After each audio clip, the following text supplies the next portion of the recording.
Just a few years ago, many people thought Clix would not only be a multi-time FNCS winner, but a world champion. As of 2025, he has never even placed the top 3 in grand finals. So what happened? Why has Clix never come that close to winning?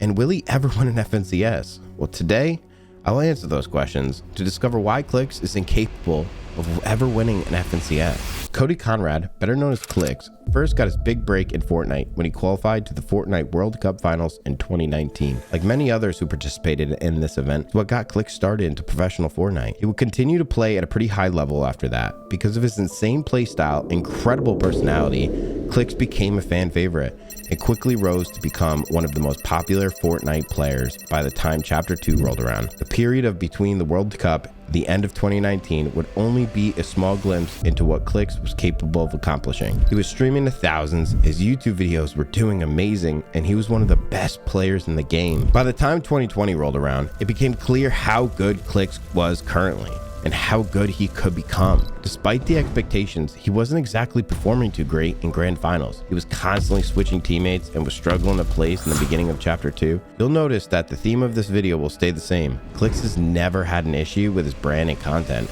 but his competitive placements have always been questionable. As Clix kept growing as time went on, the placements did improve. He was able to get 5th in Season 5 FNCS with Bugha and Bizzle and was playing amazing in cash ups. This was the season many people thought Clix was closer to his first FNCS win than ever before. He was playing with the world champion Bugha and the smartest player in the game, Bizzle. They would continue in Chapter 2 Season 6, and this was the season that started the first wave of mass Clix hate. Here's what happened.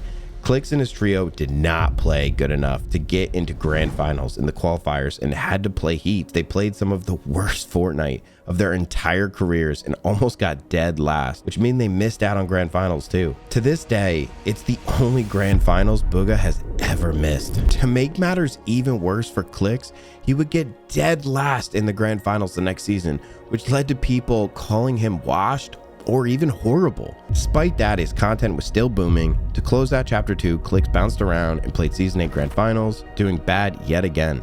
He would miss out on Grand Royale to close out the year, which had a tragic ending for Clix. Most players who go through all this losing typically are unable to overcome it, but Clix had his brand and followers to play with anyone he wanted, which is why Day decided to play with him for Chapter 3 duos. Day was the best fighter in the game, and paired with Clix, they would be basically unstoppable, right? Well, kinda. You see, they were easily the best fighting duo at the time, but Clix was not a good IGL and could not lead Day like Reverse 2K was able to. Because of this, they were not able to do well and placed 7th in grands. This particular season was rough for Clix because he really thought he could finally win, but just wasn't able to get the job done. For a long time, this was the best grand finals placement Clix would have. All the events that occurred next would take his career into a major shift of focus. Clix would start focus heavily on content, doing insane streams in the NRG house, streaming all events. It wasn't until 8 months later that Clix was able to get 4th with Dukes. They would go on to flop the LAN event at the end of the chapter, which led to them splitting up. As Clix kept getting a larger audience, his placements became more and more inconsistent,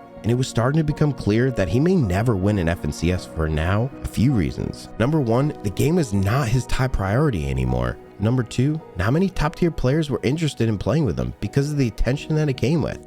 Number 3, Clix was constantly getting griefed. The combination was exactly what prevented Clix from winning in his prime, and it is exactly what will prevent him from winning now and in the future. Let me explain. Clix is now the biggest name in all of Fortnite. His content is getting to a point of superstardom. This means that Clix will be unable to perform at a high level in the future, especially as players continue to get better and better. The last grand finals he was in sums it up perfectly. He was streaming the entire thing with Venno, and they were in the first place until someone griefed them in the front of 50,000 live viewers. People want the attention that comes from griefing Clix. And as long as he's playing competitive Fortnite, there will always be top tier players out there to get him. Clix is in the weirdest spot because of this. He's putting less time in the game. Everyone around him is improving at insane rates. He is struggling to find teammates that are content with going through all of the issues that are part of playing alongside him. Today, Clix is trioing with Muzz and Virgo, a player past his best days, and a player who is young with a ton of potential.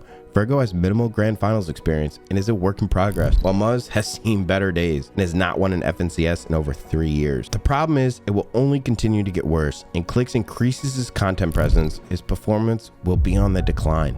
If you think Clix still has a chance of winning, let me know your thoughts down in the comments below. And if you have a friend that defends Clix like crazy, send them this video so they can have a reality check. With that being said, till next time, peace.